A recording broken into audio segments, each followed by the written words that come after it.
E eu converso agora com o André Pagliarini, que é professor de História e Estudos Internacionais na Universidade Estadual de Louisiana e pesquisador associado ao Washington Brasil Office. André, é um prazer te receber. Tudo bem com você? Boa tarde, tudo bem por aqui, na medida do possível, né? Uma alegria conversar com vocês. André, queria muito te ouvir em relação a essa relação entre Brasil e Estados Unidos. O presidente Lula deu uma declaração, nessa mesma entrevista que eu já mencionei, que vai ao ar pela Rede TV no domingo, ele disse o seguinte, quer ver? Ele disse que eu espero que a relação com o Brasil seja uma relação civilizada em relação ao Donald Trump. E a gente sabe que existe um pragmatismo aí na política, né? De fato, assim, por parte de Lula, eu espero esse pragmatismo. Já por parte de Trump, o que a gente pode esperar? Como que você vê essa relação? Então, eu escrevi um artigo para a revista Foreign Policy, isso antes da eleição, mais ou menos antevendo, tentando prever como que daria essa relação no caso da vitória da Kamala, no caso da vitória do Trump. E, claro, o que nos interessa agora é o caso do Trump. E uma coisa que eu disse naquele artigo é o seguinte, eu acho que o senso comum é que uma relação com o Trump vai ser bem mais complicado e difícil do que uma relação se daria com a Kamala. Mas o que eu também ressaltei nesse artigo é que talvez existe uma possibilidade de o Brasil conseguir obter certas vantagens geopolíticas dessa disrupção que o trumpismo representa. A mais nítida que eu falo no texto é sobre a hostilidade do Donald Trump perante o sistema de governança global pós-Segunda Guerra Mundial, contra a OTAN, mas também a ONU. Eu acho que nesse vácuo, nesse espaço que provavelmente vai se abrir enfim, a política de isolamento dos Estados Unidos com o Trump, nesse vácuo talvez o Brasil consiga, né, navegar um pouco mais livremente, talvez, do que com um presidente democrata. E eu ressalto nesse texto a diferença entre George W. Bush para Barack Obama, que também houve uma certa dinâmica eu acho que ficou surpreso o governo Lula naquela época com a diferença entre o George W. Bush, que não ligava muito para a América do Sul, mas que nesse espaço o Brasil conseguiu ter aquela política externa que todos lembramos, altiva e ativa.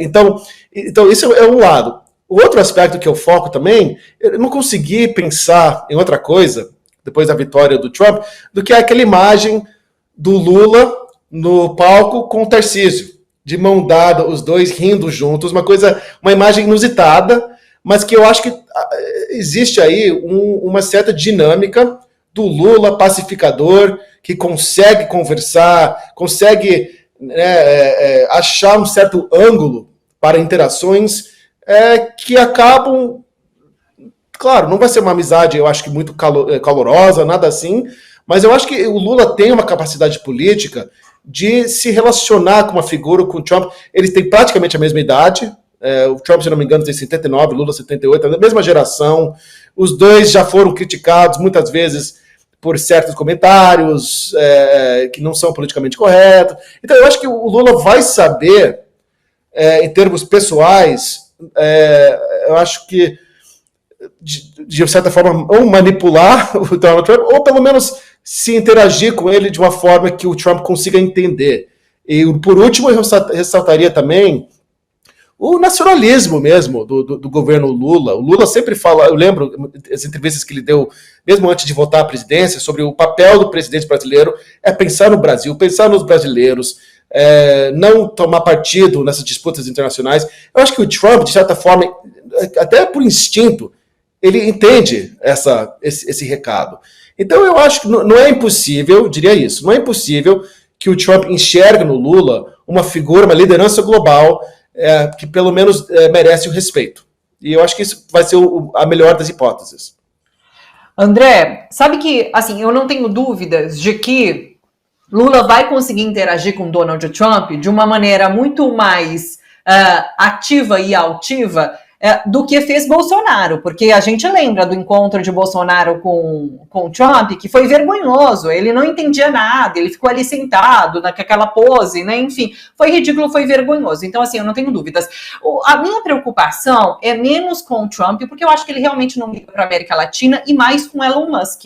Elon Musk, que é muito próximo de Donald Trump, e tem projetos particulares de poder que podem ser potencializados com essa proximidade com o presidente dos Estados Unidos, não? Exatamente, eu concordo contigo. O que mais preocupa é essa dinâmica subterrânea representado por Elon Musk, mas que é um drama que nós assistimos, né, na questão do Twitter X operando ou não no Brasil, e essa raiva muito específica, eu acho, com o Alexandre de Moraes, né, entre essa direita muito online, muito ligada nos Estados Unidos. Esse pessoal, né, o Steve Bannon, os seus seguidores, se eles sabem alguma coisa hoje em dia da política brasileira, é Alexandre de Moraes. Esse contexto de suposto censura no Brasil, que o Brasil deixou de ser uma democracia. Tem outra figura que também é uma figura bem subserviente ao Elon Musk, que é esse tal de Michael Shellenberger, que é uma figura muito presente nesses embates. Ele esteve na Câmara a convite, se não me engano, do Van Hatten, do Nicolas Ferreira, essa gente. Então, eu acho que concordo. A dinâmica entre líderes, eu acho que vai surpreender muita gente pela forma correta que vai se dar. Lula também não é bobo, né, nesse sentido. Mas essas dinâmicas acabam fortalecendo, isso sim, a oposição extremista liderada pelos Bolsonaros, mas não apenas no Brasil. Não é à toa, né, claro, que o Eduardo Bolsonaro esteve aqui assistindo à eleição, certamente cultivando desde já, né, uma política mais favorável ao bolsonarismo, às teses golpistas do Bolsonaro. Agora, eu fico, de novo, me questionando se isso de fato será um ponto de ênfase para Donald Trump, o Brasil, feito você falou. O Bolsonaro abertamente admirava o Trump, gosta muito do Trump, e eu tenho lá minhas dúvidas se o Trump saberia o primeiro nome do Bolsonaro, assim, se alguém perguntasse a ele. Não sei se essa relação é tão mútua, né, em termos de apreço e afeto. Mas vai depender muito, eu acho, a direção dessa caminhada, o secretário de Estado. Quem que o Trump vai escolher nesse sentido? Fala-se muito, por exemplo, no senador da Flórida, Marco Rubio. Marco Rubio seria um péssimo sinal, eu acho, para essa relação. Marco Rubio vem filho de imigrantes cubanos na Flórida, muito conservador, embora teve lá seus embates com o Trump antes da eleição de 2016, mas eu acho que o Marco Rubio tem se mostrado muito aberto a esses argumentos dos bolsonaristas mais, digamos, aloprados, né, mais extremistas. Então isso já seria uma sinalização. Então eu acho que a gente tem que esperar um pouquinho para entender como que vai se dar essa dinâmica nessas indicações que o Trump há de fazer. Lembrando, né, que Donald Trump venceu também. O Partido Republicano venceu também no Congresso, na Câmara e no Senado, né? Você lembrou essa questão da comitiva de extrema-direita de parlamentares brasileiros que visitaram o Congresso no começo do ano, o Congresso americano, e eu estava ouvindo uma notícia hoje na Globo News. Daniela Lima trouxe uma perspectiva do governo federal já prevendo uma maior participação, entrada da extrema-direita brasileira no Congresso americano, fazendo pressão justamente para questionamentos em relação à democracia brasileira. Então, como que você vê isso? Você acha que muito provavelmente aconteça, já que existe de fato uma maioria republicana lá, e que a democracia brasileira pode sofrer algum abalo diante disso? Olha, quando houve aquela sessão da Câmara nos Estados Unidos sobre a questão do Brasil, eu fui consultado pela uma das deputadas americanas, e uma coisa que me surpreendeu na conversa que eu tive com eles antes dessa sessão foi o quanto eles estavam antenados, ligados com a questão do Brasil. Por que isso? Eu acho que porque nesse período do Biden, o Partido Democrata nos Estados Unidos enxergava muito no Brasil uma luta conjunta, eu acho, contra essa extrema-direita ascendente, tanto no Brasil quanto nos Estados Unidos. Eu acho que isso explica um pouco a relação, mais ou menos amistosa entre Lula e Biden. Eu acho que os dois líderes entendiam uma luta política mais ou menos semelhante nos dois países, e o Partido Democrata entendia isso. Eu acho que isso deve continuar, mas, feito você falou, agora com os democratas na minoria, eles vão ter menos poder de resistir ao avanço dessas teses no Congresso. Eu acho que fez muita diferença para as pessoas que, enfim, estão preocupados com a questão da democracia no Brasil, o fato dos democratas, com todos os seus defeitos, todos os seus problemas, né, estarem na maioria no Congresso. Então, isso é outro lado, né, dessa relação que a gente tem que prestar muita atenção. Nós falávamos agora dessa relação subterrânea no Brasil, mas também nos Estados Unidos há de surtir efeito também essa questão das narrativas bolsonaristas se enraizando ainda mais nos Estados Unidos. Mas eu acho que, assim, para não ficar tão desanimado, eu acho que uma coisa que o Trump se mostrou, pelo menos da última vez, né, no seu primeiro governo, o trumpismo, ele tem dificuldade de seguir um fio, de seguir uma linha de atuação política. Então, mesmo que, por exemplo, e o próprio Elon Musk mostrou isso nesse embate que ele teve no Brasil, né? Quando aparecia que as coisas estavam indo a seu favor, ótimo, beleza, vamos falar disso. Ao primeiro revés, não, ninguém mais lembra, ninguém mais fala do Brasil, porque não nos interessa mais, não cabe mais nessa narrativa nossa de sucesso político. Ou seja, se, por exemplo, o Lula conseguir a reeleição, por exemplo, em 2026, eu acho que a dinâmica de que não, o Brasil nos interessa, a gente tem que lutar pela direita, tá? Isso tende a perder certo espaço na imaginação do Trump. Não que a situação é a mesma, claro, mas depois que a tentativa de impor Juan Guaidó na Venezuela não deu certo, há muitas reportagens que o próprio Trump falou, gente, esse cara é fraco. Pelo menos o Maduro, né, conseguiu se manter no cargo. Ou seja, quase que um respeito com a figura que consegue se manter, que se impor. Então, eu acho que depende muito, de novo, das dinâmicas internas brasileiras, como que o Trump vai enxergar a situação. Porque, querendo ou não, é isso. O Trump é uma figura política forte, talvez mais do que o próprio Joe Biden, que segue ali o que o partido realmente enfim, define, né? Eu queria trazer essa questão do cenário internacional que você começou falando sobre um ponto positivo, na verdade, para o Brasil dessa eleição de Donald Trump. Como que você vê, então, essa janela que se abre para, de repente, uma potencialização e fortalecimento, no caso, do BRICS? Porque isso, né? O Brasil, há uma leitura de que ele arredou um pouquinho o pé dos BRICS, pois está na presidência, inclusive, do G20, né, e levaria o G20 com mais força, mas agora, diante desse cenário, talvez o BRICS seja mais interessante para um investimento. Já que, inclusive, também, a própria China, que faz parte do BRICS, ela tá indo muito bem, mesmo com os ataques que os Estados Unidos fazem, mesmo com os democratas à frente agora, né? Então, assim, qual é esse momento do Sul Global e dos BRICS? Concordo com o primeiro ponto que você fez aí, que é o que o Biden, eu acho que a sua identidade política era muito mais, assim, onde está o Partido Democrata, eu estarei no centro dele. Comparado com o Trump, que refez o Partido Republicano na sua própria imagem. Então, eu acho que isso é uma dinâmica importante.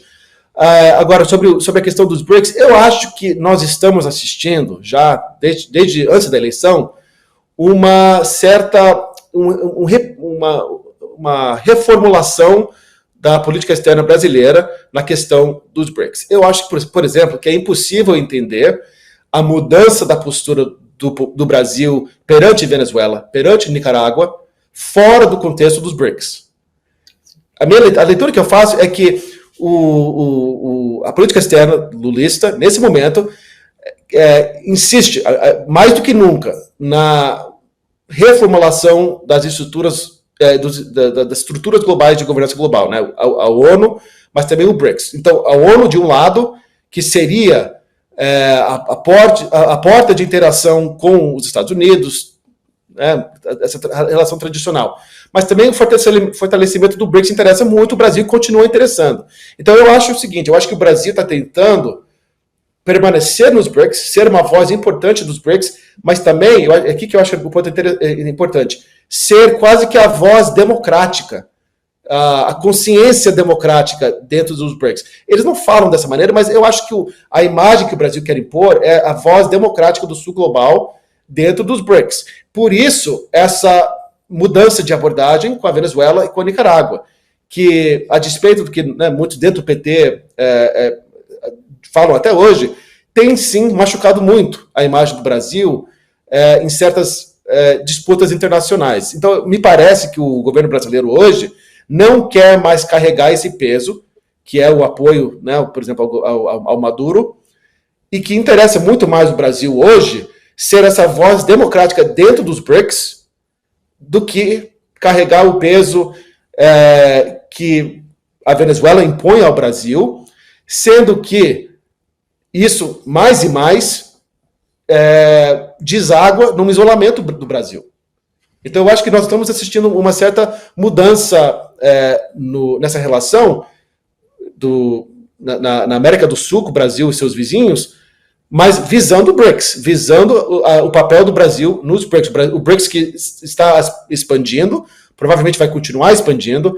Eu acho que o Brasil não quer virar assim mais um poder anti-Estados Unidos, anti-americano nessa conjuntura. Não, ele quer ser um player nessa conjuntura dos BRICS, plenamente democrático e plenamente mantendo a sua habilidade de dialogar produtivamente com os BRICS e Washington. O Brasil tem essa vantagem geopolítica que muitos poucos países têm.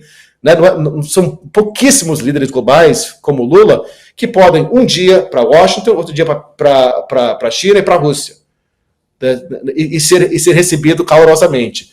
Então, eu acho que a política externa do Lula, nesse momento, visa manter essa habilidade. Muito interessante esse ponto que você trouxe realmente do papel do Brasil, ou que ele busca, pelo menos, no BRICS. Para finalizar, André, vamos se voltar à política interna nos Estados Unidos, e daí eu queria trazer, inclusive, falar um pouquinho sobre Bernie Sanders. Ele disse o seguinte, que não deveria ser nenhuma grande surpresa que um partido democrata que abandonou a classe trabalhadora descobrisse que a classe trabalhadora a abandonou também. E eu conversava agora com o Miguel Stedley, né, e ele falava sobre essa questão de que a gente não sabe nesse momento, não temos bola de cristal, inclusive, para saber se Bernie Sanders, candidato, teria ganhado de Donald Trump, porque o que a gente vê nesse momento é a extrema-direita radicalizando e continuando a vencer, enquanto uma esquerda busca o centro e tem perdido reiteradamente. Então, assim, como que você vê essa questão da classe trabalhadora, da forma como os democratas se comunicam nesse momento, porque diz muito pra gente aqui no Brasil, já que temos eleição pela frente também. Certamente. Eu diria, primeiro, talvez uma coisa óbvia, mas eu acho que mais e mais as eleições democráticas, especialmente em grandes democracias multiétnicas, né, que são Brasil e Estados Unidos, o que importa muito nessa era digital, rede social e tal, parece ser menos e menos propostas e mais, assim, o personagem, o figurino do candidato. Ou seja, o Trump, que fez pouquíssimas coisas para a classe trabalhadora, em termos reais, políticos concretos, ele consegue passar a imagem de um cara que favorece a classe trabalhadora e tal. A Kamala Harris,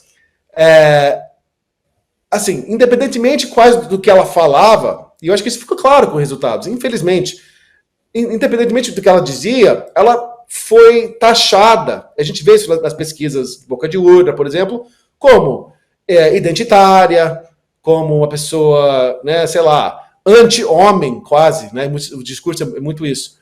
E o Bernie, você falou, nós não sabemos, né, mas o Bernie, ele tem, mesmo as pessoas que não gostam dele, dizem, não, ele é uma pessoa que é consistente, que é a favor da classe trabalhadora, que sempre foi nessa linha.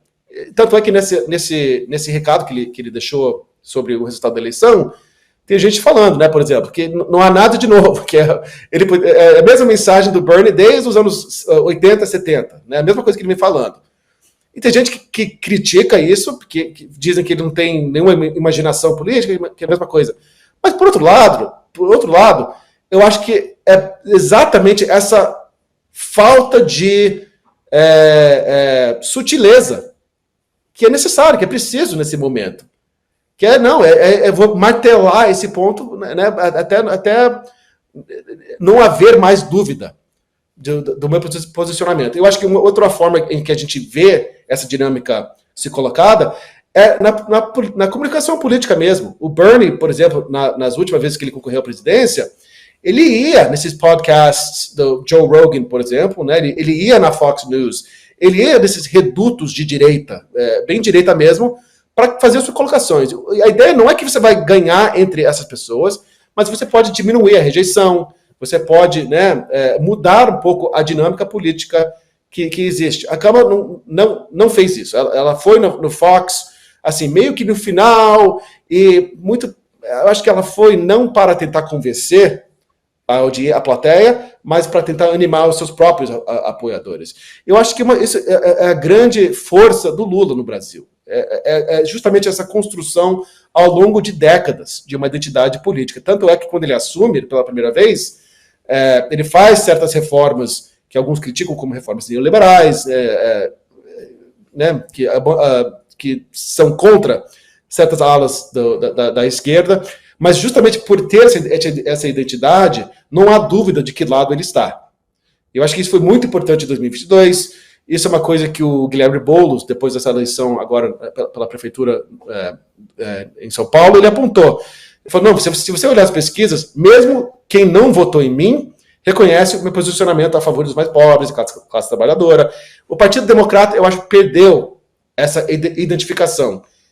Goste ou não do partido, nós vamos fazer tudo para você, trabalhador, você que está trabalhando 2 ou 3 empregos, está tendo dificuldade de criar sua família de forma decente, né? Enfim, e tem que repensar como que o partido vai poder comunicar isso novamente para o eleitorado que enxerga por várias razões. Eu acho que não dá para a gente só falar que é racismo, homofobia, xenofobia, tudo isso, que isso explica o Trump. Isso não nos ajuda a mudar o paradigma político.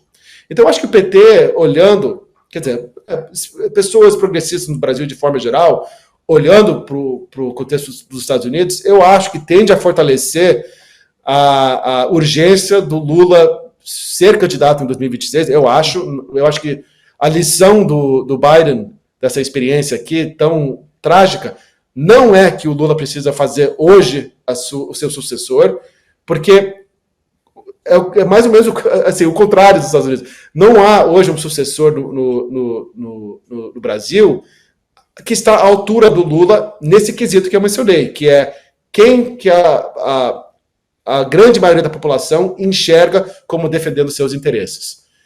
E o Partido Democrata tem que repensar isso. O PT, eu acho que não está ainda na mesma situação do Partido Democrata, mas vemos ainda hoje, essa semana, os debates sobre o futuro desse governo, sobre as reformas fiscais, para ser justo eu acho que com o Fernando Haddad e essa parte do governo, eles dizem que precisa transmitir confiança e responsabilidade para poder governar e crescer a economia de forma para o governo mostrar que ele consegue governar. Mas essa disputa agora, essa semana, dentro do governo Lula, eu acho que nos dirá muito sobre a disputa em 2026. Aqui e aí a gente tem um desafio, um obstáculo, que é essa questão da comunicação.